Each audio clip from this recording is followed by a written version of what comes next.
TV yìí mo fẹ́ máa wò, ọ̀rọ̀ tó jẹ tí ń gbèsè mo fẹ́ gbọ́, ètò lóríṣiríṣi wọ́n wà lọ́lọ́kan òjọ̀kan, ìròyìn tó kojú òṣùwọ̀n àtàwọn ọ̀rọ̀ àgbọ́ fi kọ́gbọ́n, eré wọlé fún tẹ̀rù tọmọ tèwe tàgbà ẹ má fi para. AGI TV mo fẹ́ máa wò, ọ̀rọ̀ tó jẹ tí ń gbèsè mo fẹ́ gbọ́, ètò lóríṣiríṣi wọ́n wà lọ́lọ́kan òjọ̀kan, ìròyìn tó kojú òṣùwọ̀n àtàwọn ọ̀rọ̀ àgbọ́ fi kọ́gbọ́n, eré wọlé fún tẹ̀rù tọmọ tèwe tàgbà ẹ má fi para. Àdànà kú kọjá mórí nǹkan fèrè, bàbá rere káwí parí. AGI TV, we are the pace setters.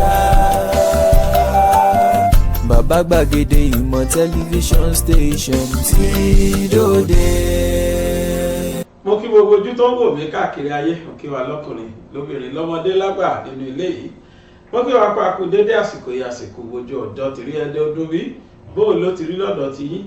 Ẹ wá kan fìdílé tàbí kẹ fìdílé nǹkan kẹjá jọjẹ gbádùn ètò ọ̀rọ̀ tó lọ tí a tún gbé wá sí ojú ìwòran yín lóòrọ̀ tòní. Ẹ kú àárọ̀, ẹ kú ọ̀sán, ẹ kú rọ̀lẹ́, ẹ kú alẹ́ níbikíbi tẹ́ bá ti ń wò mí. Ẹ kú dédé àsìkò tí a wà yìí o.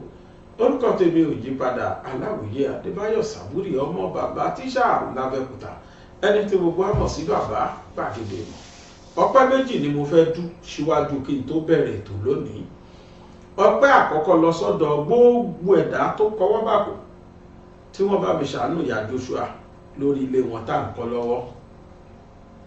Authoritatively tọ́lọ́ ń bá ṣe bá a ṣe fẹ́ o, tọ́lọ́run bá ní bẹ́ẹ̀ kọ́ o, oṣù tá a wà nú ẹ̀yìn á dìlífà lé ìyá Joshua fún agbára Ọlọ́run. Torí mo ṣe ń bá yín sọ̀rọ̀ láàárọ̀ yìí, àárọ̀ yìí ni wọ́n bẹ̀rẹ̀ sí ní rẹ́ ilé ìyá Joshua, láàárọ̀ yìí wọ́n ti bẹ̀rẹ̀ sí ní rẹ́, láàárọ̀ yìí wọ́n ti ń rẹ́. Wọ́n máa fi tó wò yí ọ̀la ó níbi tí wọ́n ti máa rẹ́ dé.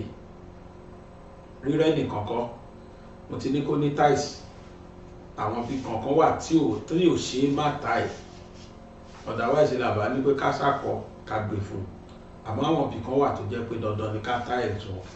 So mo ti ní kó ní táìsì ti lọ bẹ̀ láàárọ̀ yìí àti lọ wo, wọ́n ti lọ ṣe estimate ló máa ná wa. The little tó dẹ̀ kù lọ́wọ́ tèmi tó bá tún ká ní màá jẹ́ kẹ́ ẹ gbọ́. Ẹ wá rí títí dàárọ̀ yìí Ọlọ́run sì jẹ́ káwọn èèyàn máa fún mi, mo sì rẹ́ ní fún mi 20,000 láàárọ̀ yìí, mo sì rí owó gbà títí di àárọ̀ yìí.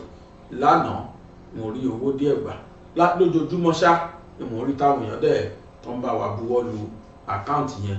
Ilé ó wá jẹ́ kí ilé yẹn kó máa sá eré gidi.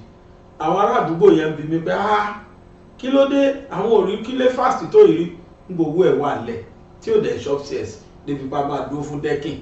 Lágbára Ọlọ́run kó sì tó parí, mo ṣe ládùúà kó lọ jẹ́ ká dìlífà lé ìyá Joshua fún. Ẹ ṣeun gbogbo ọmọ Nàìjíríà tẹ́ ẹ̀ jẹ́ kójú ó tì mí, ojú ò ní ti ẹ̀yin náà lágbára Ọlọ́run. Toró tásìkò kan ẹ̀rù ń bà mí pé ṣé kí ni máa jẹ́ kíkọ́ tó bá dàpọ̀ tí ojútì ló jẹ́ fún mi, ojútì ló jẹ́ fún gbogbo àwa tá a ṣèlérí fún ìyá Joshua. Ẹ̀yin tẹ́ ẹ̀ wá jẹ́ kójútì mi, ojú ò ní ti ẹ̀yin náà lágbára Ọlọ́run. Ayé ò wá ní dáwó olú ẹ̀ fún yín, wọ́n ti ẹ̀ ní dáwó fún yín rárá ni. Tẹ́nikẹ́ni ó bá fún yín yóò fún yín tinútinú pé kọ́ńtíráàtì rèé, owó ńlá rèé lágbára Ọlọ́run. Ẹ ṣé wọn ò dúpẹ́. Ọpẹ́ mi kejì ó lọ sọ́dọ̀ ẹ̀yin tí ẹ̀ ń pè mí, ẹ jẹ́ sọ fún yín kú iṣẹ́ ní máa mórí yá. Nígbà tí wọ́n ṣe pè fún mi làwọn èèyàn gbọ́, àwọn èèyàn tó dẹ̀ pè mí tí wọ́n kí mi, ó yẹ káwọn èèyàn gbọ́ náà. Kì í ṣe gbogbo èèyàn ló ṣe pè fún mi o, àwọn tó rí wọn pé tí wọ́n gbọ́rọ̀ mi yé, wọn ò yé pé ó tẹ̀ wá tó stage kan ọ̀rọ̀ yẹn gan máa ń sú mi. Ẹlòmíà fìdùnnú báyìí sọ̀rọ̀ títí ìgbà míì máa tòrò gbé. Ẹ ṣeun mo dúpẹ́ gbogbo ẹ̀yin tẹ́ ń pè mí tẹ́ ń lù mí lọ́gọ̀ ẹnu, àmọ́ ẹ má máa jẹ́ ó pọ̀. Ìdùnnú yìí bá ti kí mi, bàbá gbàgede ẹ ṣeun ẹ kú iṣẹ́ o, inú wa dùn sí o, kíní kan láàrin ìṣẹ́jú méjì kẹ́lẹ̀ tún fẹ́ lò mí náà láàyè. Bí àwọn kan bá mi sọ̀rọ̀ 30 minutes ó máa sú mi. Ẹ ṣeun mo dúpẹ́, mo mọ̀ pé inú yín dùn bẹ́ẹ̀ ṣe rẹ́ni tí ń gbẹnu yín sọ ni. Ẹ wá jẹ́ kó yé yín pé bí làákàyè mi ṣe mọ lèmi ṣe fi ń sọ̀rọ̀ o, mi ò gbọ́n rárá o. Bẹ́ẹ̀ bá sá ti gbọ́ katakata kótókótó tí bá sọ ẹ sábà fi ṣoṣù kẹ́ fi para. Ẹ ṣeun. Yá to the business of today. Bẹ́ẹ̀ bá rí countenance mi ẹ rí pé dùnnú bá mi. Ẹ bá mi pé gbogbo ọmọ Yorùbá ṣe rí ibi tí mo ti fẹ́ bẹ̀rẹ̀ ọ̀rọ̀ lónìí àwọn tí wọ́n máa ń ṣépè fún mi ẹ bá mi rìkọ́ọ̀dù ẹ o kẹ́ ẹ lè mọ ibi tẹ́ ti bẹ̀rẹ̀ ìpè o torí tí máa sọ lénìí lè tún máa dùn mọ́ yín nú but I will tell you reality. ẹ jẹ́ sọ kankan fún yín Goodluck Jonathan tó kúrò lórí oyè jẹ́ mọ̀ pé Fúlàní ló plan fún Fúlàní náà plan fún Goodluck tó fi kúrò lórí oyè. Ọbásanjọ́ ó kọwọ́ bọ̀wé báyìí fún wọn pé ẹ má wọrí then wọ́n read act Ọbásanjọ́ dáadáa wọ́n read the mind ẹ̀ dáadáa wọ́n rí pé kò gbà tàwa Yorùbá tẹ́ bá wo past history gbogbo ohun ní àwa Yorùbá tí Awólọ́wọ̀ ṣe sílẹ̀ Yorùbá ta ló gbé fún wọn bí ọmọ onínàkúnà Ọbásanjọ́ ni ló gbé fún Nàìjíríà ló sọ di ti gbogbo Nàìjíríà gbogbo ẹ̀tọ́ wa tá a fòògùn wa ṣe táwọn bàbá wa fòògùn wa ṣe tó yẹ káwa ọmọ wọn tá a wà ń sìn tó yẹ ká máa jàǹfààní ẹ̀ Ọbásanjọ́ ló sọ di ti gbogbo Nàìjíríà ó nífẹ̀ẹ́ Nàìjíríà gan bẹ́ẹ̀ kò gbà tàwa Yorùbá ní ìmọ̀ kan tó dé bàbá yóò láìka wa Yorùbá bẹ́ẹ̀ tó nífẹ̀ẹ́ Nàìjíríà gan kódà ó lè kú torí Nàìjíríà but he doesn't like us. I don't know why.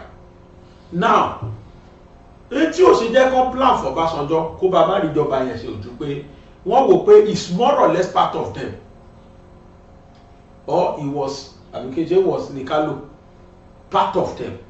Wọ́n mọ̀ that ẹ bá wọ̀ Ọbásanjọ́ ni tiwa ló ṣe. Why? Because ó ní history lọ́wọ́ wọn. Àkọ́kọ́ náà gbogbo nǹkan ní Yorùbá ó gbé fún wọn. Ẹlẹ́ẹ̀kejì ní pé 1979 ọmọ ìlú ẹ̀ Yorùbá kódà ọmọ state ẹ̀ Ògùn state Awólọ́wọ̀ àti ọmọ Fúlàní ẹgbẹ́ wọn tó sọ ọmọ Sókótó Ṣéhù Ṣàgàrí wọ́n jọ contest Ọbásanjọ́ intentionally gbé ìjọba yẹn fún Ṣéhù Ṣàgàrí despite the fact Awólọ́wọ̀ wọlé wọ́n ní dandan àfikún lọ sí electoral commission ibẹ̀ náà ti bá Awólọ́wọ̀ jẹ́ wá and the government was headed by Yorùbá man and Ogun state man pàápàá so wọ́n mọ̀ pé ní history lọ́dọ̀ àwọn náà ṣe fílẹ̀ kó ṣèjọba and tẹ́ ẹ bá wò come to Ogun state there is no iota of any efficacy kankan no any sign of pé Ọbásanjọ́ state wá lùlù rí Akálà ṣe ó ṣe títì láti títì Abẹ́òkúta lọ sí Èkó Old Road ó ṣe gẹrẹbẹjẹ ó tán ó ṣe lọ sí Èkó ó tán kì í ṣe express Old Road ayé ẹ̀ náà ti ṣe last láti gbà yẹn títì yẹn ó ti wú dànù àdẹ̀rí gọ́fìmẹ̀ntì mi tó bá wa ṣe mọ́ nǹkan kan tí mo lè náwó sí pé Ọbásanjọ́ ṣe fún wa lógùn state tó ti wá oore o a lè náwó sí nǹkan mímọ́ bẹ́ẹ̀ tó ṣe fún wọn lè Haúsá gan so wọ́n filẹ̀ òun ṣèjọba ẹlòmíì náà tó tún wá jẹ́ tí kì í ṣe ọmọ wọn tó tún ṣèjọba ní Goodluck Jonathan ẹwọ tán fojú ẹ̀ rí ọ̀dọ́ ìjọba ẹ̀ mú fẹ́ máa ṣe a lè má mọ̀ ìjọba Jonathan ní the worst government so far do you know why lórí economy mo sọ economic wise because ìjọba Jonathan ní ó pa owó epo jù láyé oil fall àsìkò Jonathan ni àsìkò ẹ̀dẹ̀ ni wọ́n mismanage epo wa jù láyé wọ́n mismanage revenue tó jáde látòrí epo àsìkò ẹ̀ ni ask tani gọ́fúnà ọba Kano yìí Sanusi Lamido ask him he will tell you ìyà tá à ń jẹ yìí ibẹ̀ ló ti bẹ̀ sí ní emanate wá ibẹ̀ ló ti bẹ̀ sí ní pile up now wọ́n ní lára okú òbẹ́ at all cost as a matter of fact àwọn Fúlàní ti pile up pé ó ṣe mistakenly sọ pé òun ní fìjọba lẹ̀ báyìí wọ́n bá ti Nàìjíríà jẹ́ ni ó lọ Yar'Adua ṣe Tinubu Buhari ṣe ó ṣe ọdún mẹ́jọ kò sí wàhálà another tribe tó bọ́ síbẹ̀ wọ́n tún bẹ̀rẹ̀ sí ní ṣe tán ṣe ṣẹ̀wárí tí mo sọ pé kọ́ bá mi pé àwọn tó ń ṣépè wá ni pé tí mo fẹ́ sọ yẹn ní láìkì ẹ̀ we either take it or we leave it. Gbogbo protest ẹ̀rí yẹn, they were planned by the Fulanis, and it is a ploy for them to overthrow the government of the day. Bẹ́ẹ̀ mo sọ fún yín, fúnra wọn wọ́n táṣìírí ara wọn tá a gbọ́ sí, Haúsá táṣìírí Fúlàní. Àwọn fúnra wọn ti ń plan wípé báwo níjọba ológun ṣe fẹ́ gbàjọba, nítorí pé wọn ò lè dúró láíláíláí kí ìran míì rúlù àwọn ní Nàìjíríà, wọn ò lè gbà á sára. Ọdún mẹ́rin tí Jonathan lò, ọdún mẹ́fà tí Jonathan lò, ìbànújẹ́ ayé ló jẹ́ fún wọn. Náà ṣe gbà láyè kò lọ́dún mẹ́rin mímọ́, ó lọ́dún méjì tí Yar'Adua tó lòkù, ó ṣẹ̀ wá du president tí ó lọ́dún mẹ́rin, ó ṣẹ̀ṣẹ̀ wá fẹ́ lọ́dún mẹ́rin míì as normal kó jẹ́ 2 tenure, wọn gbà fún. Fúlàní ló plan rẹ̀, Adamu Garba sọ bẹ́ẹ̀. Ó láwọn kan wà tí wọ́n ń pè ní Kabas, ó láwọn Kabas yìí Fúlàní ni àwọn Kabas tó ń sọ pure. Ó láwọn ni wọ́n jẹ́ kí Goodluck kó níjọba ṣe, ọ̀dọ̀ ìjọba Goodluck àwọn ministers tó kó mọ́ra wọ́n jà Nàìjíríà lólè pure. Kí ni ká ti gbọ́? Dèsè á ní ẹ̀mọye mílíọ̀nù tí wọ́n ta ordinary bra ẹyọkan tó rà, ẹyọkan just one bra, golden and diamond ornament bra, ẹ jẹ́ pé ornament bra. Diamond kan wà níwájú bra yẹn báyìí, diamond, raw diamond. Kì í ṣe pé ó fẹ́ wọ bra yẹn ó fi di owó mọ́lẹ̀ ni. Fóònù kan customized phone, gbogbo àwọn tó pariwo iPhone 20, iPhone kìíní kan ẹ lọ bí Dèsè á ní àwọn tó kọ́kọ́ lo iPhone nìyẹn, customized iPhone. Àwọn iPhone 250 million láyé ìgbà yẹn, tó jẹ́ ní bá ní 1 million gbà yẹn billionaire nísìn ayé ìgbà yẹn. So àwọn mínísítà Jonathan àwọn náà kọ́kọ́ bẹ̀rẹ̀ sí ní balẹ̀ jẹ́. Ọ̀gbẹ́ni ìdẹ́ ń pariwo tó ń gbà náà, Sanusi Lamido ń pariwo tó, ó pẹ̀lú tán ṣe lè dànù, ó pẹ̀lú tán ṣe lè dànù kúrò ní Central Bank governor, because the man was shouting. But the Fulani plan fún Jonathan pé ò ní iṣẹ́ ẹ̀kan sí, wọ́n lé Jonathan dànù, wọ́n fi Buhari lé oṣọdún mẹ́jọ. Effort does not fall. But as soon as the government dé, tí Yorùbá débẹ̀, the same set of Fulani náà ni wọ́n tún ti kóra wọn Johnson tó ń jẹ́ Kabas. Àwọn ni wọ́n rán flag fún gbogbo àwọn Haúsá tẹ̀wọ̀ yẹn. In fact, àwọn tí wọ́n ń gbé Australia, wọ́n bí ní pè mí lánàá, àwọn tó ń gbé Russia, wọ́n pè mí lánàá náà fáǹsì wa tó ń wò wá tó jẹ́ ọmọ Yorùbá. Wọ́n pè mí lánàá pé bàbá Gbàgede, àárẹ̀wá kọ́ lórí national anthem tí mò ń gbọ́ yẹn o, Australia, Russia national anthem ni mò ń gbọ́ yẹn.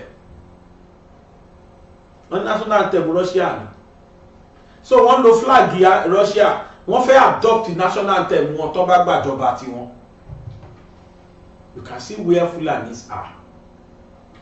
Àwa wá sọ pé àárẹ̀wá ni wọ́n, ẹnìkan wá jáde toró ti rí pàtìrí yẹn ti tú, gbogbo ẹni máa fún wa ní proof, ẹ má wọrí.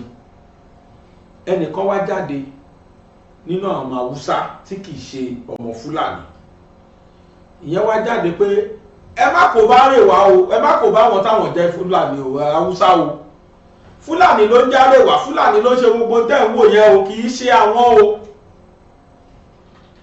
Kò deny wípé àwọn ò plan fún Tinubu, bẹ̀tọ́ láwọn kọ́ láwọn Fúlàní ni. Kò deny pé àwọn fẹ́ gbàlù, ó láwọn kọ́ láwọn Fúlàní ni. Ó ní kò sí tó ń jẹ́ Àrẹ̀wá, ó láwọn Fúlàní ló ń jẹ́ bẹ́ẹ̀. Ó ní kìí ṣe àwọn. Tí mo ṣe wá ní kọ́ bá mi pé Yorùbá ni pé irú ìran wo lọ́lọ́run dá wa náà. Àwa máa ti pressure mọ́mọ́ wa pé dandan sí àfikún kúrò ńbẹ̀. Fúlàní náà sọ pé àfikún kúrò ńbẹ̀, káwọn bọ́ síbẹ̀. Ṣé tí Fúlàní bá bọ́ síbẹ̀, mi sọ pé Tinubu lè gba Yorùbá nation fún wa. Let me tell you the fact lẹ́nìí. Gbogbo ẹ̀yin tẹ́ kọ sí kọ́mẹ́ǹtì mò ń rí, ẹ sọ fún Tinubu kó pín Nàìjíríà. Láyé Tinubu ò lè pín Nàìjíríà. Òyìnbó kan ní there is no just ruler, that we want his territory to be divided. Ọ̀rọ̀ ti dé lójú ọ̀rọ̀ ẹja fọmọ́lẹ̀. Tinubu can only aid us to go out of Nigeria. He can never divide Nigeria. Torí pé òun ló ṣì ń ṣèjọba lọ́wọ́. And there is no just ruler that we want his territory to be divided. Kò sí olórí lóòótọ́ tó máa fẹ́ kẹ́ pín ìlú mọ́ òun lórí. Kò sí. Torí ẹ̀ the only ìrànlọ́wọ́ kan ṣo tí Tinubu lè ṣe fáwa Yorùbá ni kó bá wa facilitate lílọ wa. Bẹ́ẹ̀ kó lóhùn my fellow citizens of Nigeria, I hereby divide this country. Kò lè tẹnu ẹ̀ bọ̀. Kò lè sọ́tọ́ tá ti pa ẹ̀kan tí mo sọ yẹn lẹ̀. Kò lè tẹnu Tinubu bọ́. Bẹ́ẹ̀ Tinubu lè gbé ìgbésẹ̀ lábẹ́lẹ̀ lórí báwo la ṣe lọ. Tó dẹ̀ máa ṣe bí ipò ohun ọmọ tó ń fúnra ò ní yọjú sí. Mi lè sọ jù bẹ́ẹ̀ lọ lórí social media. Nkọ́kọ́ agbára tí Tinubu lè lò nìyẹn. Bọ́ká máa dúró de pé tẹ́ bá fẹ́ kí Tinubu kó ṣòdodo ẹ sọ fún pé kó pín Nàìjíríà irọ́lẹ̀ pa òkò lè pé o. Tinubu ò ní dáhùn torí kò gọ̀ ẹni tó mọ̀ òṣèlú ni. Wọ́n dẹ̀ ṣe bẹ́ẹ̀ ní ibikíbi. Kò lè ever announce pé mo pín Nàìjíríà láyé. He will be the last person tó bá ṣe bẹ́ẹ̀ àfi tó bá gọ̀. Àfi tó bá ready láti sacrifice ìgbésí ayé ẹ̀ pé kán yìnbọn pa òun lẹ́sẹ̀kẹsẹ̀ kó tó sọ bẹ́ẹ̀ tán. Tó bá láì dé àfitẹ́nikẹ́ni ò bá gbọ́ kó fẹ́ lọ sọ bẹ́ẹ̀ lórí social media àbí lórí press àbúfẹ́ address press láti sọ bẹ́ẹ̀. Tó bá lu sí rank and file military officer kan lọ́wọ́ wà láì wọ́n plan fún wọn pa kílẹ̀ tó mọ́. Èmi mo sọ bẹ́ẹ̀. So ẹ má jẹ́ ká dúró de pé Tinubu fẹ́ bá pín Nàìjíríà wọn kò lè pín. Kò lè pín. Sọ̀rọ̀ tẹ́ ǹkan sí kọ́mẹ̀ntì èsì ni mo fún yín yẹn kò láyé Tinubu ò lè bá yín pín Nàìjíríà. But bí àpòun ló wà níjọba àwa Yorùbá lè rọ́nà lọ. Whatever tá a bá ń ṣe kò lè against wa. Ìyẹn lèmi ń pariwo gbà yẹn pé ní nasmos tó ti jẹ́ Yorùbá ló wà ń bẹ́ẹ̀ sí Yorùbá sì lẹ́nu ọ̀rọ̀. Bọ̀tí Fúlàní bá bọ́ síbẹ̀ ní tó ṣẹlẹ̀ láyé Buhari tí wọ́n gbé gbòó ló máa ṣẹlẹ̀ anybody tó bá make a move. Ní tí Fúlàní dẹ́fẹ̀ kó ṣẹlẹ̀ nìyẹn. Náà ṣe ń du gbogbo tó ń dù kiri tẹ̀ rí. Tí Yorùbá náà bá wá support wọn kò yàtọ̀ sí pé adáná lè àjù sínú ilé ara wa o. Àwọn lẹ́rí tó ń tú àṣírí ara wọn kọ̀ọ̀kan yìí máa fún wa mo ní proof méjì. Táwọn Fúlàní ti ń tàkù ara wọn táwọn nọ́tánà ti ń tàkù ara wọn tí Haúsá ń tàkù Fúlàní tó ń tàṣírí Fúlàní jáde. Olóbi táìtù ta sọ fídíò tẹ́ ń wò yẹn. Olóbi táìtù yẹn àṣírí Fúlàní tú pàpàtà Haúsá tú àṣírí wọn pure ni. Màá kọ́ play voice note kan fún wa sìn. Kẹ́gbọ́n tó máa Haúsá yẹn sọ fúnra ẹ̀. Ó dídí ìyọ ìran Haúsá kúrò nínú ẹ̀ ní pé àwọn kọ́ o Fúlàní ni o. Gbogbo ẹ̀rí flagi ẹ̀rí coat of arms ẹ̀gbọ́n national anthem ẹ̀rí táwọn ọmọ ń du tó ń flagi Russia kiri àwọn Fúlàní ló wà díẹ̀ kì í ṣe àwọn. Ẹlẹ́ẹ̀kejì tí màá tún play létà ó ní tí wọ́n fi sọ fún yín pé àníkà báàs làwọn tó ń ṣiṣẹ́ yìí wọ́n ní society wọ́n ní group. Anybody tí ó bá ti ń ṣèrànwọ́ Fúlàní tó bá rú Nàìjíríà they will make sure pé àwọn yọ kúrò ń bẹ̀ ṣáà ni. Wọ́n á make sure pé kò ní ṣe ṣáà ni. Àfi kó já ara wọn. Ẹjọ́ complete àkọ́kọ́. Kẹgbọ́n tarákùnrin yẹn sọ. Ọba Haúsá ló sọ̀rọ̀ o. Ló exonerate ilẹ̀ Haúsá wípé àwọn Fúlàní ni o kì í ṣe àwọn. Ìyẹn náà acknowledge wípé wọ́n fẹ́ yọ Yorùbá kó lórí oyè. Wọ́n fẹ́ yọ kàn láìkí bó ṣe jẹ́ ìran mi kó ṣàjà àwọn Fúlàní. And that is the more reason why tẹ́mi fi ń tẹnu mọ́ pé tí Fúlàní bá láwọn ò bá wá ṣe é jẹ́ ká kúrò Nàìjíríà kì í ṣọ̀rọ̀ it's not by force. Let us live. Àbí èèyàn fẹ́ tipátipá gbé mi tán ti nífẹ̀ẹ́ ni. Wọ́n nífẹ̀ẹ́ wa Nàìjíríà wọn fẹ́ ká bára wa ṣe mọ́ ẹ jẹ́ káwa náà dẹ̀ máa lọ. Ẹ jẹ́ agbọ́ kan tí máa yẹ sọ. My brothers and sisters, Hausa indigenous and other Nigerian indigenous, Middle Belters, Northeast, Hausa land, Igbo land, Yoruba land. Caution, be careful. We don't have any Arewa consultative forum. We don't have any Arewa elders or Arewa youth forum. We don't know anything about Arewa in Nigeria. No more Arewa. We don't know what is called Arewa. Arewa means north. Arewa and north, they far from where you are staying to the end of the world is Arewa. There is south. From where you are staying to the end of the world, there is south there. North, east, west, south, north. So we don't know anything called Arewa in Nigeria. Arewa is a plant for Fulani to have way to exist. They don't have specific location to claim. That is why they are saying Arewa. Arewa is not a nation.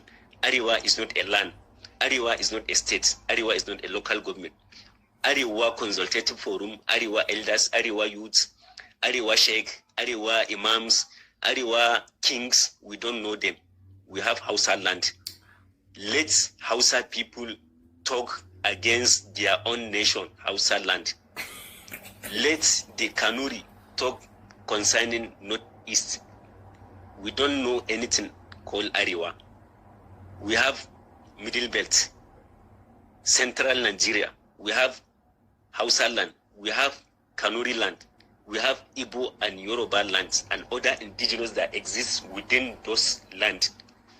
Fulani have no any place to claim. That is why they are saying Arewa. Whoever come out and talk on behalf of Arewa is a Fulani. We Hausa are different. Hausa is a tribe with nation and its culture on its own. Hausa people are separate. Fulani people are separate. They are invaders. We don't know them. They just came to claim our land. They kill our emirs, kings, and other grandfathers to claim our land. Let all the Igbos know that who's created the Biafran wars are Fulanis. Sardauna is a Fulani man. He's not a Hausa. We don't know where they came from. They don't have a specific place to claim as their own nation. Fulani came to Africa just to conquer every places and kill any other indigenous within each and every country within Africa. Be careful. Those people protesting, calling Zanga-Zanga, they are Shiites. They are Shiites. Al-Zazaki teams, they are the one trying to create war to claim our nation, to divide and kill everybody pertaining anybody in Nigeria. We don't know where they came from. It's Fulani that is creating this problem. They are protesting. They just want to create war. Be careful. We have to look back to what happened in Sudan, Libya. All those things are created mainly by gypsy, Karamita, those that don't have religion, they don't have origin. They went there, overpowered the indigenous of those places, and created war and problems within those places. So we have the same people here in Nigeria. They are the Fulanis. They are the Fulanis. My dear brothers and sisters, our indigenous, our Yoruba, Igbo, and other middle belters, be careful. This world is not a place to joke. We are staying with our enemies. We have to know who are our enemies and who are our lovers, friends. We have to be very careful. We are Hausa, we are different from Fulani. Fulani are clean Hausas. Fulanis are clean Igbos. They are clean Yorubas. They have killed Kanuris. They created Boko Haram just to wipe the Kanuri people and their land. We have to be very careful. This protest is mainly sponsored and organized by Fulanis because they lost power. They don't have power in Nigeria. President Buhari is the last Fulani person that will rule in this country. and he gave them all the capacity, power, position, and he invests in Miyetti Allah group just to overpower every other person in this our country. Fulani have done the worst to everybody in this country, Nigeria. We have to be very careful. Fulani are not Nigeria. They are the one creating problem. We have to be very careful. My dear brothers and sisters, my fellow indigenous, I am talking on behalf of my nation and my people. My nation. We are different. There is no any two in one tribe in one. No. Fulani are Fulanis. Fulanis are the terrorists. Fulanis are the one disturbing us in this country. We have to be very careful. We have to inform others. This protest is not against hunger. No any hunger in this country. Fulani are the one that created this artificial hunger. They are the one sending cows to our farms. They are the one clearing our farms. They created artificial hunger to make us angry, because an angry man, a hungry man is an angry man. That is the strategies they use. We have to be very careful. Our problem in Nigeria is not hunger. Our problem in Nigeria is not subsidy. Our problem in Nigeria are Fulanis. Fulanis are our main key enemies. They want to destroy our country. They want to destroy Nigeria. They are claiming North. They are claiming Ariwa. We don't have any North Ariwa. Nobody should talk on behalf of Ariwa. We don't know anything called Ariwa. Ariwa is a nation or is a place where Fulani I use the word to talk on behalf of others, indigenous, but we don't recognize anything called Ariwa. Let everybody know.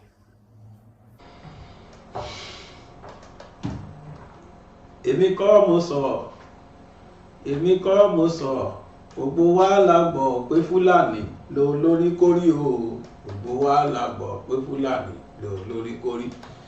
Àwọn Haúsá wọ́n ní gbogbo ń tà ń gbọ́ yẹn pátá wọ́n láwọn kọ́ o. Wọ́n ní kódà tẹ́ bá ń gbọ́ Arewa Consultative Forum, wọ́n ní kì í ṣe tó ní mínì, wọ́n láwọn Fúlàní ló jẹ́ bẹ́ẹ̀. Àwọn Fúlàní tó ń gbẹnu sọ tí wọ́n fẹ́ gbalẹ̀ ni ọ́nẹ́dè yẹn, èdè Arewa, èdè Fúlàní ló jẹ́ bẹ́ẹ̀. N tó túmọ̀ sí ni pé ibi tí Fúlàní ó máa gbé tán fẹ́ gbà tí wọ́n àbí tán ti gbà ibùgbé ni Fúlàní ń pè l'Arewa, ibùgbé tí wọ́n tán bá sọ pé Arewa Consultative Forum dàtí táwa bá dẹ̀ máa sọ no wonder tẹ́ bá wò kíní yẹn pé méjì, Northern Elders Forum ọ̀tọ̀, Arewa Consultative Forum ọ̀tọ̀. Arewa Consultative Forum kì í dáhùn Fúlàní ni àwọn náà jẹ́ bẹ́ẹ̀. So gbogbo kúpùtà náà plan yẹn ó láwọn kọ́ o, ó láwọn Fúlàní ni. Ó ní as a matter of fact ogbe bí ń pa wáyìí ó ní Fúlàní ló dá á lẹ̀. Ó náà mọ̀ create artificial iná ìwo ibi tó ti ń bọ̀. Well èyí tí mo fẹ́ fàyọ ni pé àwa Yorùbá nídìí láti shine eyes wa, ká má tún lọ fọwọ́ ara wa lọ ràn wọ́n lọ́wọ́. Bí Nàìjíríà bá ṣe lọ bó ṣe ń lọ yìí, lágbára Ọlọ́run ọba láìpẹ́ smooth sail làwa máa ní.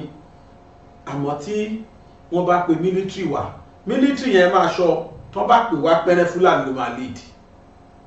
Ohun tán fẹ́ achieve nìyẹn, tán fi lọ lẹ̀ dí àpò pọ̀ mọ́ Russia. Ohun tán fẹ́ achieve nìyẹn.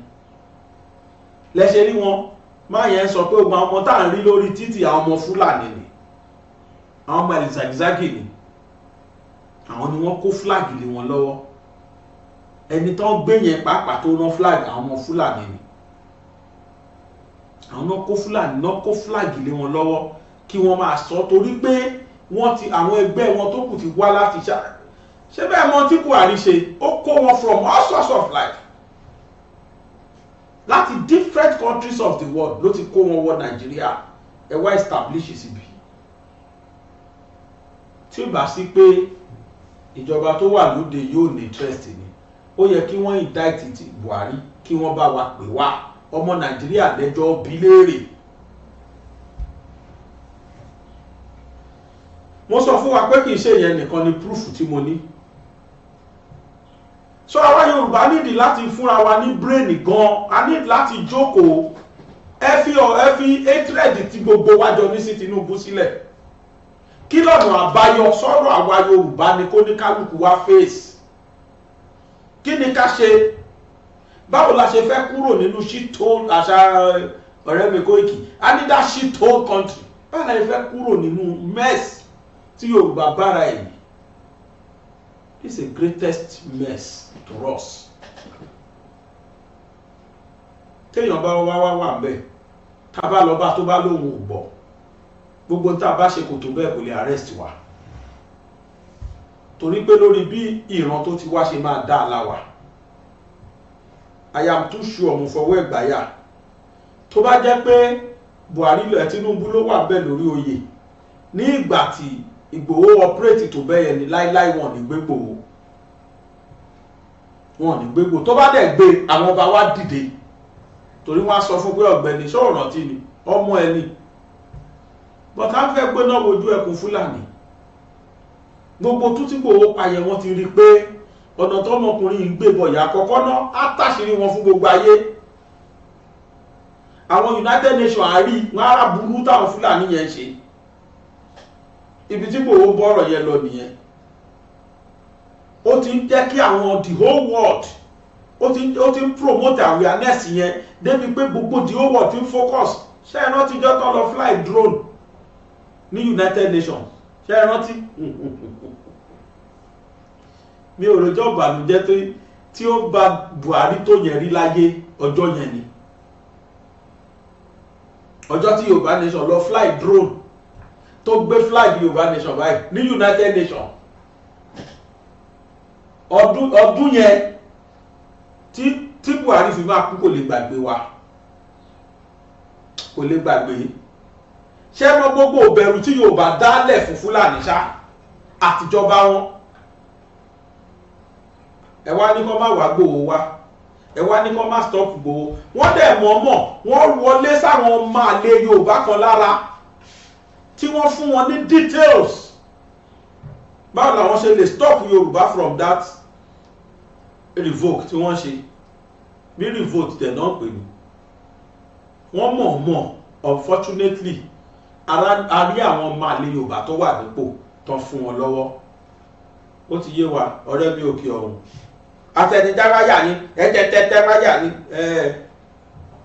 wọ́n fún wọn lọ́wọ́, wọ́n tẹ̀lé wọn débẹ̀. Wọ́n ṣe tán máa ṣe fún Ìgbòho. Ṣùgbọ́n ẹni Ọlọ́run ò pa gbogbo ayé ò lè pa. Confidently náà sọ fún wájọ́ yìí. A rí nígbà tó bẹ́ sílẹ̀ tó lọ sọ́dọ̀ Yanos. A rí gbà gbọ́dọ̀ yìí wà tẹ́ fi rí gbà tó bẹ́ sílẹ̀. Tẹ́ fi rí Ìgbòho pé Ìgbòho bẹ́ sílẹ̀ lórí fence. Definitely ẹ̀yin náà wà náà tó dúró. Ẹwà náà tó lọ lé ẹlòmíì nìyẹn. Téèyàn bá rò dáadáa. Onímọ̀ye sọ́jọ́ kìíní àná gbà tí yẹn sọ pé àwọn mẹ́jọ DSS mẹ́jọ péré ló wá sílé ẹ̀. Definitely you are part of them. Ẹ jẹ́ ká Yorùbá fúnra wa brain. Ká jókòó ká rò dáadáa. Ká tó máa ṣe o. Ọ̀tọ̀ ní ọ̀tẹ̀. Ọ̀tẹ̀ ni pé inú Tinubu ń bí mi. Ọ̀tọ̀ nìyẹn. Ọ̀tọ̀ ni pé báwo ni ilẹ̀ Yorùbá yóò ṣe ní bọ́ máa wà Yorùbá lọ́wọ́? Báwo la ṣe tún ní padà lóko ẹrú? Ìdùnnú kankan tó wá sórí ẹ̀mí wa díẹ̀díẹ̀ pé ó fẹ́ ìyáná láìpẹ́ ìlágbára Ọlọ́run a máa tó délẹ̀ lérí wa. Ìdùnnú yẹn bí n bá rántí lẹ́kọ̀ọ̀kan nú mi a dẹ̀ máa dádùn lábẹ́lẹ̀. Mi ìrírí ìyà tó lè máa jẹ́ máa máa faradà rò kò ní pẹ́ mọ́. Ìyá mi a máa ní àtẹnidéni kò tó àtànàmánà. Ìyá tèmi ò tó tànà mọ́, tànà ti lọ. Ṣé tèmi ó fẹ́ tán? Tọ́lá náà ní jẹ. Kábà má jẹ ìyà ọ̀la. Àfi ká jẹ́ káwọn bàbá yẹn kí wọ́n achieve nǹkan tó fẹ́ achieve ní pápápá lásìkò Tinubu yìí. Tá bá ti lè lọ hédì ẹ̀, tá ti lè lọ hédì àwọn Fúlàní lórí evil protest, lórí evil plan wọn against ìjọba yẹn. Tó bá ti succeed pam, Barrister ní máa pé mò wí tèmi Àyíndé o, máa pé mò wí tèmi Àyíndé o. Fulani plan every day báwo làwọn ṣe lè padà síjọba. Àwa náà dẹ̀ plan every day báwo la ṣe lè kúrò lọ́dà wọn kán tún tó gbàjọba. Torí tó bá gbàjọba ìgbàdàbọ̀ àbíjà ni tí ò ní rọrùn fún Yorùbá. Yorùbá ní kankan o, wọ́n fi mú Yíbò fún fèrè báyìí. South wọ́n á ní kí ló ṣubú tàwọn. Bóyá ó tẹ̀lé máa dá wa kúnlẹ̀ ní stood down, bóyá wọ́n wá ní káyọ̀ bá lọ stood down ni. Torí wọn sì níjọba wọn ṣòṣe, ó tiẹ̀ ti wá ń dínkù o. Jọ́ọ̀ láti gbọ́ rìpọ́ọ̀tù pọ́n jiyàn gbígbẹ́ yìí, ó ti ń dínkù díẹ̀ kó ló ń bá wa obliterate ẹ̀tàn pátákó Nàìjíríà. Káwa Yorùbá gba òmìnira tiwa, òun náà làdúrà mi. Ẹnìkan tún dìde nínú the same Haúsá yẹn náà, ó wá táṣìírí kí ni Fúlàní ṣe láti ìjọba Goodluck àbí kí ló ń ṣẹlẹ̀ gan síjọba Fúlàní tí ìjọba míì bá wà lórí oyè tí kìí ṣe Fúlàní, tí ìran míì bá wà lórí oyè tí kìí ṣe ìran Fúlàní, kí ló máa ń ṣẹlẹ̀? Kí làwọn Fúlàní ti ṣe? Wọ́n fọ́ọ̀mù kàbá, wọ́n rí i pé Goodluck kò nínú ẹ̀, Yorùbá tó wá dé, Yorùbá kẹ̀ rárá o, wọ́n tún ní wọ́n tún fẹ́ make sure pé Yorùbá yìí náà tó kú òun bẹ̀. Ọmọ Fúlàní ẹgbẹ́ wọn òun ló sọ̀rọ̀, òun náà ló wá tú àṣírí wọn síta. Mo ń bọ̀. Okay.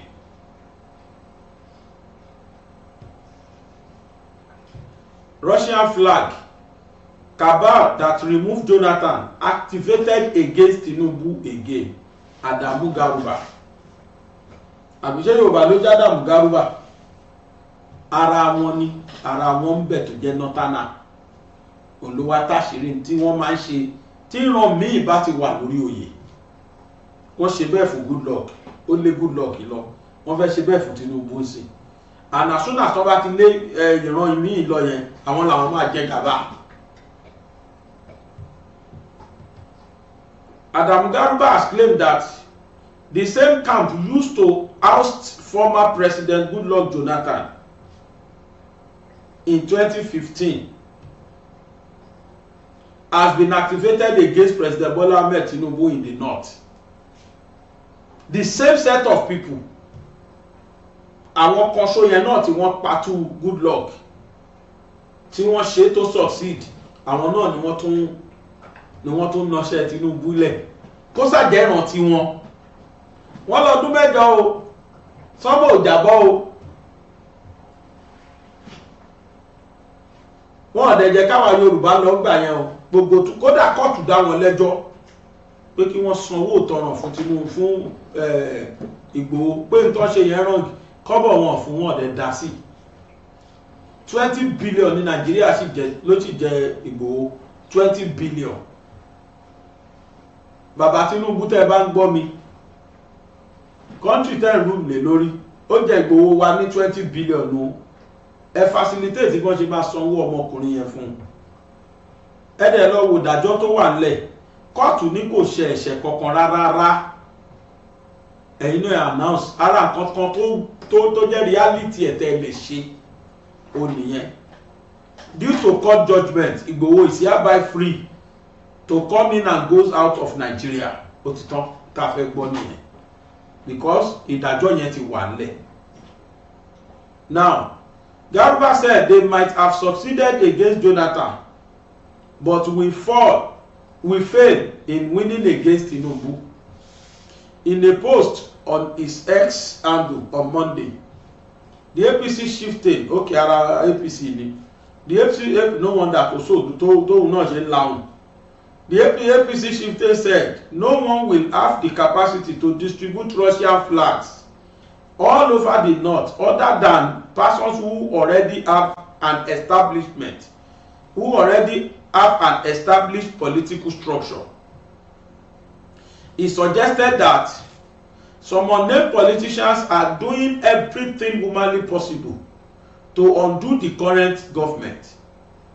Garba said, there is one on that will have the capacity to distribute Russian flag. Okay, there is no one that will have the capacity to distribute Russian flags all over the north other than persons who already have an established political structure.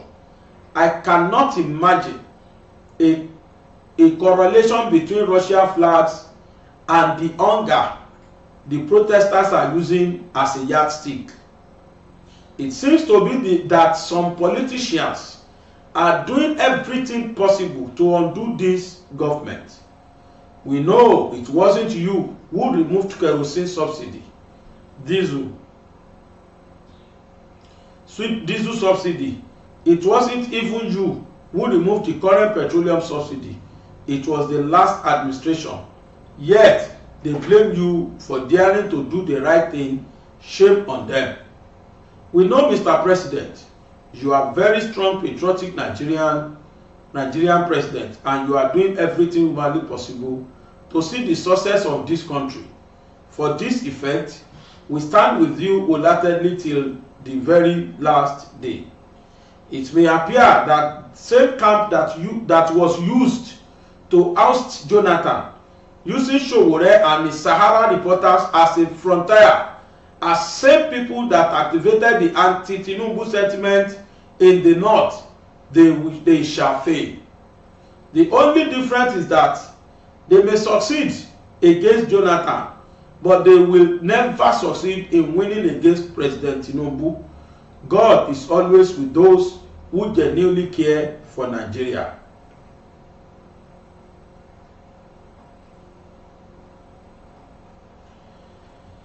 Ó láti gbọ́ yìí o, géèmù tí wọ́n máa ń gbá nìyẹn fún ẹni ìran tó bá ti wà yàtọ̀ fún Fulani. Tí ó bá ti ń ṣèràn Fulani, ẹ gbàgbé ẹ bá mú fóònù mi kejì wá. Arákùnrin kan pè mí wọlé lánàá. Mo wá bi léèrè pé ṣé o lè sọ fún gbogbo ayé tó o bá tí ń bá pè ẹ́ wọlé lórí program? Ó ní bẹ́ẹ̀ ni. O lè sọ ní bẹ́ẹ̀ ni. Ó ní òun rí fídíò mi tí mò ń pe Tinubu pé kí Tinubu o kó bá wa kó má sanwó fáwọn governors mọ́, kó fi owó yẹn kó fi kọ́ refinery. Ó lóun fi Ọlọ́run búra, ó ní wàláì, ó ní Tinubu lọ́wọ́lọ́wọ́ yìí, ó lóun ò mọ rísì tí ò fi sọ síta. Ó ní bóyá torí pé kò fẹ́ káwọn kàbá kí wọ́n lọ bàjẹ́. Ó ní ṣùgbọ́n Kaduna lòun gbé, mò ń wá nọ́mbà brọ́dà bóyá máa padà rí ní o. Ọlọ́run bá sì jẹ́ kí n dààmú. Ó ní Kaduna lòun gbé, ó lóun tún fọlọ́run búra pé Tinubu ń ṣe refinery lọ́wọ́lọ́wọ́ Kaduna ń sìn. Ó lóun wà nú ẹni tó ń supply wọn bóyá gas àbí nǹkan kan. Ó ní coffee wà ní Kaduna báyìí. Ó lóun promise mi pé tí wọ́n bá resume padà, táwọn resume padà síbi iṣẹ́, ó lóun máa kámẹ́rà gbogbo refinery yẹn, òun á send ẹ̀ sí mi kí n ṣe lórí program. Mo ní Tinubu ṣe refinery, ó lóun fọlọ́run búra ẹ̀ mọ́ bọ̀. Mo ti rí nọ́mbà yẹn, dà pé nọ́mbà yẹn ni, tí n bá ṣì ó dà pé nọ́mbà yẹn ni. Mo dẹ̀ bi léèrè pé ṣé o lè dárúkọ ẹ̀ fún gbogbo ayé? Ló lè dárúkọ, ó lè sọ fún gbogbo ayé pé bẹ́ẹ̀ ni, ó ní bẹ́ẹ̀ ni, ó lóun lè dárúkọ. Ok, tó bá jẹ́ bẹ́ẹ̀ tí mo ṣe ìrántí sínsìn ni, tó bá jẹ́ pé lóòótọ́ ni Tinubu bá a ṣe refinery, á jẹ́ pé at least we still have something to rely on. In tí mo dẹ̀ sọ nìyẹn lórí pé refinery wa ni first thing tí kí wọ́n bá wa ṣe. Hello. Ẹjọ́ ṣé brother tí wọ́n láwọn gbé Kaduna ni? Ẹjọ́ ṣó loud bẹ́ẹ̀ wọnú program? Yà ọ̀rọ̀ tẹ́ ẹ sọ fún mi ní àná. Ṣé mọ̀ pé mo bi yín pé ṣé ẹ lè sọ fún gbogbo ayé? Ó yẹ tún tẹ́ ẹ sọ fún mi lánàá sọ lórí ọ̀rọ̀ refinery.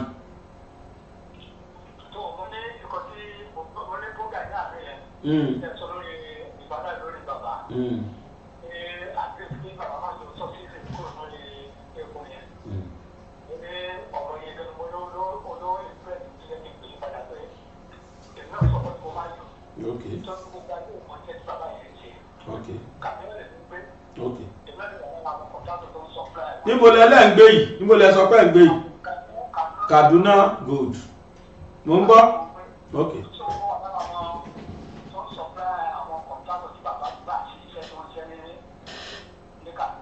Okay.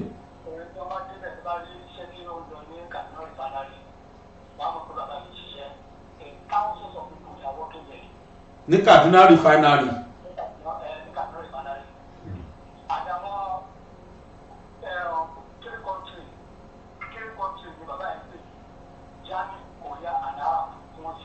nínú refinery yẹn gangan.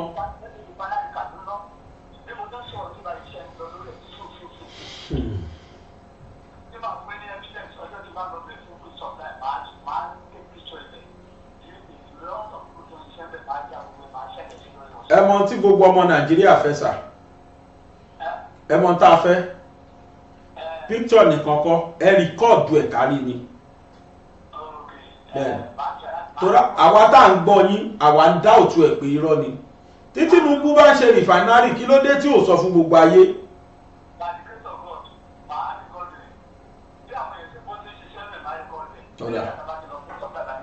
ọ̀dà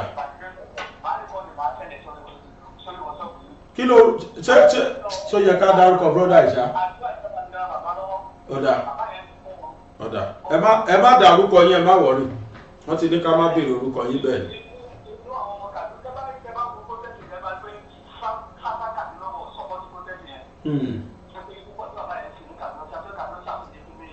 Refinery yẹn wà.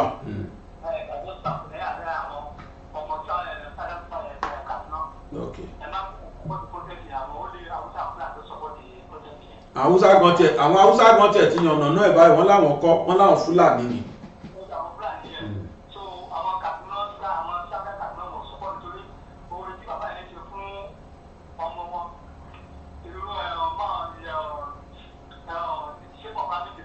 Chief of General Staff, Chief of Army Staff. Okay. Okay.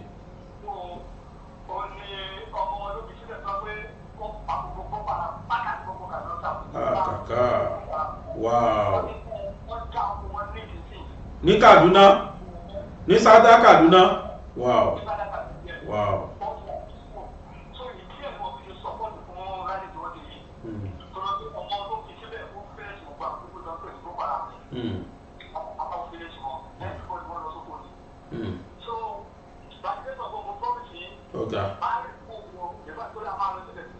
Okay. Okay. Ọ̀dà ẹ ṣé o. Ọ̀dà ẹ ṣé. Ọ̀dà ẹ ṣé.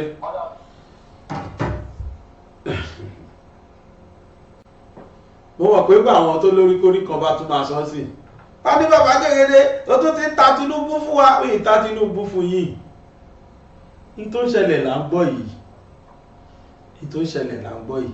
Ẹ sà rìfánárì tilẹ̀ Yorùbá ẹ wá bá wa ṣe o, torí gbà táwa bá dé kọ́ńtì wa nídìí rìfánárì bẹ̀ torí àwa náà lẹ́kọ̀ọ́ lẹ̀ Yorùbá àti gbọ́pẹ́ tí ń ṣe ti Kaduna bẹ̀tẹ̀ ẹ sọ̀rọ̀ bóyá bẹ́ẹ̀ mi ṣe surprise package ní àwọ̀ ò mọ́ o, irọ́ ni brọ́dà yìí ń pa o, òótọ́ ọ̀rọ̀ ní omi ìlé sọ àná mo kàn déédéé rí kọ́ yẹn tó wọlé nírọ̀lẹ́ àná tí mo fi mọ̀ pé màá mọ nọ́mbà yẹn, mo mọ time tó pè mí around 5:30 ló pè mí nírọ̀lẹ́ àná. So no time yẹn ni mo lọ check mo fi wá nọ́mbà yẹn jáde, mi save màá ṣe save ẹ̀ sí ni. Mo ẹbí léèrè pé ṣé o lè sọ fún gbogbo ayé in tó ń sọ fún mi. Ó ní Kaduna lòun gbé òun wà náà tó supply wọn gas. Okay. Ní Kaduna refinery ò ní ẹ̀ tó kí ló wá dé tí Tinubu ò sọ síta. Mo ti sọ láìmọye ìgbà ìjọba yìí ti jìnnà sáráàlú jù. Àwọn informations kọ̀ọ̀kan wà táráàlú need. Kẹ́ ẹ máa jẹ́ kí Minister for Information yín àtàwọn PA yín ẹ wo Lai Muhammed èyí tí Buhari ṣe àti ìtí ò ṣe gbogbo ẹni Lai Muhammed sọ fáyé bó ṣe. Ẹ̀yin náà máa sọ bẹ́ẹ̀ ká lè gbọ́. Ẹni nìyẹn lẹ́ẹ̀kejì bàbá Tinubu tẹ́ ẹ bá fẹ́ kí gbogbo ọmọ Yorùbá dunnú sí yín sà. Iṣẹ́ tó rán mi ni o, tẹ́ ẹ fẹ́ kí gbogbo ọmọ Yorùbá dunnú sí yín sà. Ní kẹ́ ẹ bá wa announce mi ò tèmi mi mọ̀ pé kò possible, mi ní kẹ́ ẹ bá wa announce Yorùbá nation, mi ní kẹ́ ẹ bá wa announce pé Nàìjíríà, but ẹ bá wa grant àwọn request àwọn bàbá wa lórí Yorùbá nation. Ntẹ́ lè ṣe ni, it is not beyond your capacity to do. Kò pọ̀jù lábẹ́ lágbára yín láti ṣe. Àwọn request àwọn bàbá wa ń gbé wá lórí Yorùbá nation wa ẹ grant ẹ̀. Kábọ̀ pẹ́ kú sóore ẹyọ ọkọ̀ ìfúnlẹ̀ Yorùbá. ayé ò dẹ̀ ní gbàgbé yìí tàn ní gbàgbé yẹn mark you bẹ́ẹ̀ bá ṣe fún wa àwa yóò ní wá sọ lórí ibi anybody wọ̀ gbọ́dọ̀ sọ sí àpẹ́ Tinubu tí ó kò sí tó kan anybody táwọn nọ́tánà bá ń ṣe nǹkan wọn máa ń panu mọ́ ni èmi ń fún yín ní publicly báyìí pé Yorùbá sọ pé intanet fẹ́ oníkẹ́ bá wa approve Yorùbá nation gbogbo ìgbésẹ̀ táwọn bàbá wa ń gbé yẹn approve it kẹ́ẹ̀tì ẹ̀ dojú táwọn tó sọ pé Tinubu yín wo ẹ̀rí tó máa ṣe rárá ẹ̀ dojú tì wọ́n bẹ́ẹ̀ ẹ̀ dojú tì wọ́n adẹ́mà bá ní gbogbo àwa sọ̀rọ̀sọ̀rọ̀ pé ní kẹ́ni ò gbọ́dọ̀ sọ síta ẹ ṣáàjẹ́ kọ́ máa bú Tinubu lọ àwọn ò ní sọ síta ṣùgbọ́n àmọ́ pé Tinubu ló bá wa ṣe lábẹ́lẹ̀ so ọmọ Yorùbá lẹ́ẹ̀kan sí mo tún ń pè wá ẹ má jẹ́ ká fọwọ́ ara wa lọ gbẹ́ ihò akàn o ẹ má jẹ́ ká lọ fọwọ́ ara wa fejò wá sílùú o tí kìnìún bá wọ̀lú gbogbo aráàlú ni ó fi jẹ o àwọn Fúlàní ò gbọ́dọ̀ máa plan láti lọ gbé Fúlàní ẹgbẹ́ wọn sórí oyè káwa Yorùbá náà dẹ̀ tún máa tì wọ́n nídìí torí pé àlàkórìíra Tinubu ṣàfikún kó bẹ́sẹ̀ ẹlòmíì kórìíra ẹ̀ torí muslim ticket ẹlòmíì kórìíra ẹ̀ torí Yorùbá nation ẹlòmíì oríṣiríṣi amóyè ẹ̀ṣẹ̀ ní Tinubu ti ṣẹ̀ wá but sir Tinubu kọ́ ni kárí báwo la ṣe fẹ́ lọ báwo Yorùbá ṣe fẹ́ gba freedom àwọn nọ́tà àwọn Haúsá tó ń jọra wọn nú ké zero pọ̀gọ́ ni wọ́n ọ̀gàn ọmọ tó ń ṣe o wọ́n fẹ́ kí gbogbo ayé rí àṣírí Fúlàní ni pé aláwọn ò tán pẹ̀lú wọn kí ló dé táwa kan máa adopt táwa máa adọ́ Fúlàní lọ́wọ́ ara wa wá tá a jẹ́ Yorùbá àwọn Haúsá tí wọ́n gbà mọ́ra tí wọ́n mọ̀ páwọn ti kọ́ńkà àwọn yẹn ń yọra wọn páwọn òun ṣèkan náà sẹ́ ṣẹ́gbọ́n kan tí máa yẹn sọ ó láwọn òun ṣèkan náà Fúlàní ò nílùú wọn níran kódà ó sọ débi pé Sultan kì í ṣe ọmọ Haúsá ọmọ Fúlàní ni so tí wọ́n bá mọ̀ pé bẹ́ẹ̀ ló ṣe rí ni àjọṣe wọ́n ń ṣọmọ Nàìjíríà lè dé bíbẹ̀ kẹ́ máa wá sọ pé ká kúnlẹ̀ ká díjú ká káwọ́ wa sókè nílẹ̀ bàbá wa wọ́n dẹ̀ ń ṣe bẹ́ẹ̀ àwọn Fúlàní yẹn ń ṣe bẹ́ẹ̀ ní tó máa ń bà mí nú jẹ́ ni kí ọmọ Yorùbá kó máa bú mi nítorí Fúlàní níjẹta ẹnìkan ṣe àtáàkì mi níbì kan báyìí olóhùn sọ̀rọ̀ fáwọn èèyàn ni o ó ṣàjú ọ̀rọ̀ yẹn gbá mi ẹ̀yin tẹ́ ń dánirú ẹ̀yin tẹ́ ń takú Fúlàní sáwọn Yorùbá náà kì í ṣe Yorùbá jiyàn gbé ṣé Fúlàní nìkan ló jiyàn gbé ẹ̀yin tẹ́ ń wò báyìí mo ya apanu púpọ̀ jáàrin wọn ló gbé nọ́ọ̀tì ló ti lọ skul ibẹ̀ ló gbé dàgbà àbòsí náà jẹ́ alábòsí ní ìkòkò bá mi wí pé ibi tí mo mọ̀ pé mi ìdàlúrú ibi tí mo mọ̀ pé òótọ́ là ń sọ nǹkan tó yẹ tó tọ́ sí wa là ń sọ a lè máa lọ báyìí ó nìyẹn lẹgbọ́tọ́ tún plan yẹn pé kí Yorùbá kó lórí oyè fáwọn ẹjọ́ ṣé nítorí wọn náà ṣe dá Nàìjíríà ni and the funniest part is they are never Nigerian citizen àwọn eléyìí yóò ṣọmọ Nàìjíríà o láti kú bá ló fẹ́ jẹ president ó fẹ́ tìlú ẹ̀wà jẹ president lè wà lórí Nàìjíríà ni kì í ṣe ọmọ Nàìjíríà confam wọ́n ń ṣọmọ Nàìjíríà Buhari tó wá jẹ president lè wà lórí kì í ṣọmọ Nàìjíríà àwọn Haúsá kan sọ pé àmọ̀ràn tán ti wá àwọn òmọbi tán ti wá wọn ṣọmọ ìlú àwọn if Hausa could be saying that wọ́n ti kọ́ńkà àwọn yẹn náà wọ́n ti gba Sátidé lọ́wọ́ wọ́n ti gbé Sunday lé wọn lọ́wọ́ gbogbo tó tọ́ sí wọn Fúlàní ló ń ṣojú wọn báwo ni bí ó ṣe ní tọ́sà wà lẹ̀ Yorùbá ó láṣetè Yorùbá nágbà tí ò kẹhùn sọ̀rọ̀ akẹtàn sáré làwa ṣe ń tètè kẹhùn sọ̀rọ̀ sí ẹ̀yin tó wá jẹ́ pé ó ń bínú bá a ṣe ń sọ yẹn ẹ kú rọ́jú o ẹ má bínú o pètè mi níyé sọ o mi níyé sọ o ẹ má bínú mọ́ ẹ má bínú sá o ní tí mò ń sọ ìmọ̀ máa tún sì tún sọ wípé sẹ́ ẹ má jẹ́ ká fọwọ́ ara wa fa wàhálà síra wa lọ́rùn sórí ẹni wà bẹ́yìí ẹ jẹ́ á mánéèjì ẹ̀ kárípá lò láti fi gbàjọba wa ká pò láàrin wọn pátápátá gbogbo tó ṣẹlẹ̀ Nàìjíríà we are less concerned báwọn kò ṣẹlẹ̀ kí dáadáa sá ti ṣẹlẹ̀ sáwà Yorùbá ká lọ peacefully bàbá mi máa ń pòwe kan wọ́n ní má sọ̀rọ̀ tútù fún arúgbó wọ́n fẹ́rẹ̀ ló gbára ìgbà tí wọ́n tán sì wọ́n lọ ní àlàáfíà má bí ọ̀kan nínú sì wọ́n lọ lálàáfíà sọ̀rọ̀ tútù fún arúgbó wọ́n fẹ́rẹ̀ ló gbà wọ́n tán má bí ọ̀kan nínú sì wọ́n lọ lálàáfíà. Àwa ti fẹ́ lọ àti ẹ̀ ti ń kẹ́rù lágbára Ọlọ́run. Ẹni bá ní kò ní ṣeé ṣe, ẹni bá ní Yorùbá nation yìí wò kò ní ṣeé ṣe, ẹ sọ fún onítọ̀hún pé kó lajúlẹ̀ kó máa wò wá. Ṣùgbọ́n tó bá ṣeé ṣe tán o, kó kẹ́rù ẹ̀ kó gba nọ́ọ̀tì lọ o, tòró máa ṣeé ṣe o lágbára Ọlọ́run. Pé àwa Yorùbá ò ní gbòmìnira, Fúlàní àtúwá rúùlù wa, Ọlọ́run ò ní járe, a ní rírú ẹ̀ ṣáàlà.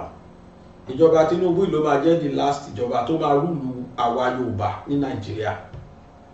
Kíjọba mìtù tó débẹ̀ ace Yorùbá wa ti get out inshallah, bó ṣe máa rí nìyẹn.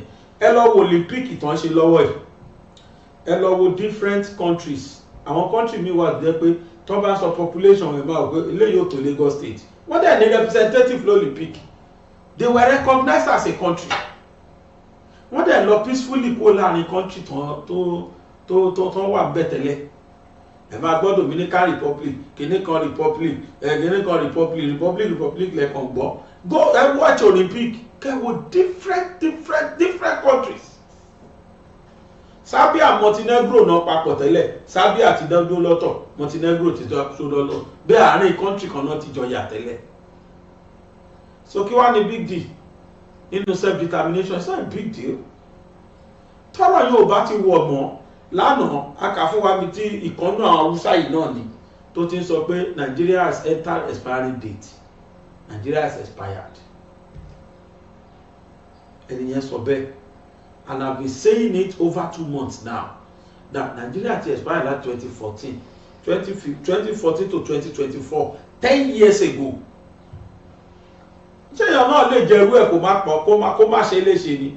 Àkọ́kọ́ bà gbogbo body system àkọ́kọ́ bàjẹ́ náà, intestine ó lè perforate, ó lè cause cancer fún. Kéèyàn jẹ oúnjẹ tó ti expire láti 10 years kó sì máa jẹ, ẹ gbọ́, á cause harms fún body structure ẹ̀, body system ẹ̀ máa wrong. Òun ló fà á, economic system wa tó wrong, n tó fà á nìyẹn, because we are eating expiring food. N tó ti expire like 10 years ago. Àwọn tó pa wá pọ̀ wọ́n mọ̀ tó ń ṣe, wọ́n mọ̀ gbà tí kinní yẹn máa expire, wọ́n mọ̀ gbà tí synergy táwọn fi sáà ní wọn ò ní wọ́ọ̀kì mọ́, kò dẹ̀ wọ́ọ̀kì mọ́ nìyẹn. Lẹ́ṣẹ̀ rí tó ní kálukú ń ṣe yàmẹ̀yà, kò ṣe yàmẹ̀yà láàrin wa tẹ́lẹ̀. Ìgbò ń fa Haúsá, Haúsá ń fẹ́ Yorùbá ni, pọ̀ láyé ìsìn oníkálukú ti ríra ẹ̀. Mi rò bá lè rí Yorùbá tòótọ́ kan o tí ó sọ pé Fúlàní ló kù tó ń wò fẹ́ láyé ìsìn tá a wà yìí. Mi lè sọ àwọn dáàdì wa Olúwo, àwọn Gàdújè, àwọn tó fáwọn ọmọ wọn, mi lè sọ àwọn yẹn o. Bẹ̀tọ̀ ọmọ Yorùbá tàtà lóòótọ́ tinútinú tó máa sọ pé òkè nísìn o Fúlàní ló kàn o, àwọn mo dá òtẹ̀. So àfẹ́ra wa mọ́, a nífẹ̀ẹ́ ara wa mọ́, kò sí fẹ́ bẹ́ẹ̀ mọ́, tádẹ̀ ló fà Fúlàní. Máa sọ gbogbo gbà pé wúrẹ́ ò sọ pé òun ò bá àgùntàn ṣe, àgùntàn ló sọ pé ìyàwó òbí dúdú. Gbogbo ayé ni Yorùbá kọ́ mọ́ra tẹ́lẹ̀. In fact, wọ́n kó obìnrin kan láṣàbí olóríṣà, kì í sáṣọ ọmọ Nàìjíríà. Níbi Yorùbá gbàyàn mọ́ra dé, Nàìjíríà ló kú sí. Ó ní yèyí Ọ̀ṣun ní Ọ̀ṣun Òṣogbo, bóyá ọmọ Poland àbọ̀mọ country wo náà pé. Níbi tí àwa Yorùbá gbàgbà mọ́ra dé, àtúgbà yìnbó, àtún adopt ẹ̀ sọ́dọ̀ wa, wọ́n tún sọ lórúkọ, wọ́n tún súnú ẹ̀ sọ, wọ́n sọ láṣàbí. Ọmọ kan náà wà lọ́dọ̀ Aláàfin tó gbéṣẹ́ yìí, bàbá yẹn ló adopt ọmọ yẹn. Mo gbàgbé orúkọ ní Facebook page báyìí, very young guy. Ó sọ Ọ̀yọ́ bí ẹni pé ọmọ Ọ̀yọ́ ni, whereas kìí ṣe ọmọ Nàìjíríà rárá, ọmọ òyìnbó ni. Aláàfin tó gbéṣẹ́ ló adopt boy yẹn. Oríṣiríṣi bẹ́ẹ̀ làwa Yorùbá ní, a fẹ́ràn gbàmọ́ra, a nífẹ̀ẹ́, a nígbàmọ́ra. Ẹ wo lé ìyá Joshua àtàǹkọ́ yẹn, ṣé bára àfẹ́ tá a ní síra wa ni? Ṣé Yíbò lè ṣe irú ẹ̀ fúnra wọn? Àbí Haúsá lè rí tó máa ṣe irú ẹ̀ fúnra wọn? Ọ̀dọ̀ àwọn Yíbò náà ń tọrẹ o, tá à ń rí tó ń tọrẹ fúnra wọn o, bẹ̀ kì í ṣe irú circumstances. Ó ní láti jẹ́ bí celebrity kan àbí nǹkan kan ṣẹlẹ̀ tó jẹ́ kinní tí wọ́n máa fúnra wọn lówó, owó dẹ̀ ní fúnra wọn lówó tá a máa rí. Ṣùgbọ́n àwa Yorùbá àlá tó ń kọ́lé fún yàn,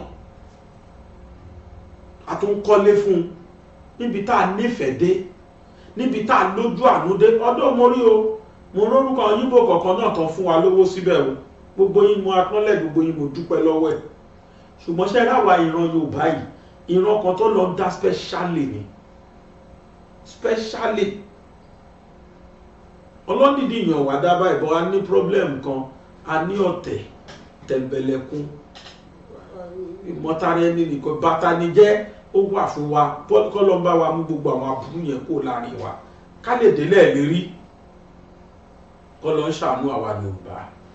Tó èmi fẹ́ tí mo fẹ́ pè wá sákèésí nìyẹn pé Yorùbá ẹjá tún ti bí wò ó, ẹjá tún ti bí báyìí wò ó. Àwọn Fúlàní ní plan fún wa o, kò dẹ̀ sí plan tán ní ju pé wọ́n fẹ́ padà sórí ìjọba at all cost. Ìwọ̀nba days tí Tinubu fi rúlì kò tẹ́ wọn lọ, kódà kó má ṣe Tinubu kó ṣẹṣẹ òwò rẹ̀ náà ló wà bẹ́ẹ̀. Tí mò ń sọ ẹni máa sọ pé sẹ́ẹ̀ aláwa Yorùbá ni wọ́n hate, wọn ò fẹ́ káwa débẹ̀, kó ṣàjẹrùn Fúlàní ẹgbẹ́ wọn ṣá. Ẹnikẹ́ni tó ń kó wà bẹ́ẹ̀ tó bá sí òbá sá ti ń ṣèràn Fúlàní, tí mò ń sọ ẹni máa sọ in favour of him. Káwa Yorùbá lajú o, ẹ jẹ́ á ronú wò o, ẹ jẹ́ ká ṣe normal o, kọ́lọ́ lè gbé wa délẹ̀ lérí o. During this era nìkan ni mo rí wa pé achieve Yorùbá nation. Tí Fúlàní bá gbàjọba padà, ó yẹ sọ pé ó ti lọ, àbí báwo náà ṣe kọrin yẹn, ó lọ́rọ̀ wa. Ọjọ́láwa we are on our own, lọ́wọ́ ayọ́nu sí wa o. Ẹlẹ́ẹ̀kan sí ẹ̀yin tí ẹ bá mi dá sọ̀rọ̀ Ìyá Joshua, mo dúpẹ́ púpọ̀. Ọpẹ́ ni mo kàn wá máa dú lọ́wọ́ yín torí pé ìdùnnú kan wà lórí ẹ̀mí mi sìn, pé ìdùnnú pẹ́ jẹ́ kójú tì mí.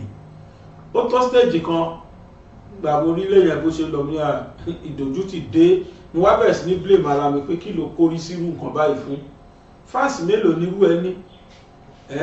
Àwọn tó ní fáǹsì lórí tó ń kọ́lé fún yàn, ra mọ́tò fún yàn, fáǹsì mélòó ni wọ́n ní? Ẹni mélòó ló rú ẹ̀kọ́ ní ṣe irú nǹkan yìí? Mo bẹ̀rẹ̀ sí ní blame ara mi. Àmọ́ mo dúpẹ́ fọlọ́run pé Ọlọ́run ò kì í fi olóore lẹ̀ o. Rárá, kàkà kọ́ mọ́ olóore jí sí kòtò.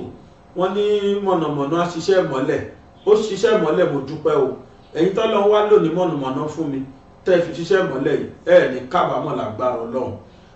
Wẹ́rẹ́dẹ̀wẹ́rẹ́ ilé yẹn lọ, ó ti fẹ́ parí, ó ti parí dé 75%, just 25% ló kù. Ẹ ṣé mo dúpẹ́ o, gbogbo ẹ̀yin tẹ́ náwó sí mi, ọpẹ́ lèmi máa dú. On behalf of Ìyá Joshua, mo bá dúpẹ́ lọ́wọ́ yín pé ẹ ṣé o. Ọmọ tí yín náà ní kú, ayé ò ní dáwọ́ aburú fẹ́yìn náà. Ẹ ní gbowó ẹkún o, ẹ ní gbowó bànújẹ́ lórí àwọn ọmọ yín. Ẹ wà ní gbégbá bára lórí àwọn ọmọ yín lágbára Ọlọ́run. Lórí tí yín gan ayé ò ní gbégbá bára lẹ́yìn lórí lágbára Ọlọ́run láṣẹ Òdùmarè. Àwa tá dẹ̀ ṣe bá ṣe bọ́lọ́run ṣe ń lò wáyé náà, a dúpẹ́ o, Ọlọ́run ṣe o. Oníyanṣẹ́ ọlọ́kà ṣe gbọ́ ìtẹ́bá ògbó náà ládùúpẹ́ lọ́wọ́ Aláwìyé Adébáṣà àbúrò ọmọ bàbá tíṣà lábẹ́òkúta, ẹni tí gbogbo wa mọ̀ sí bàbá gbàgede mọ̀. Mo sọ yìí o, mo dúró ná, ó tọ́ lẹ́nu lónìí, ó kù síkùn, mo fọ̀rọ̀ síkùn bí àgbà láyọ̀. Túpadà wájẹ ni à ń fọwọ́ ti sẹ́yìn o. Yóò Yorùbá yoyoyo bí iná alẹ́, Yorùbá rúrúrú bí omi òkun, Yorùbá bàbá ni bàbá ń ṣe. Yóò Yorùbá ronú o.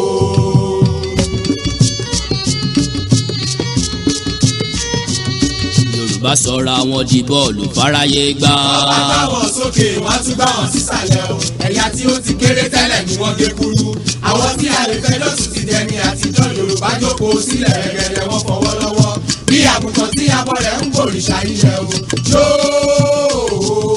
Yorùbá ronú o.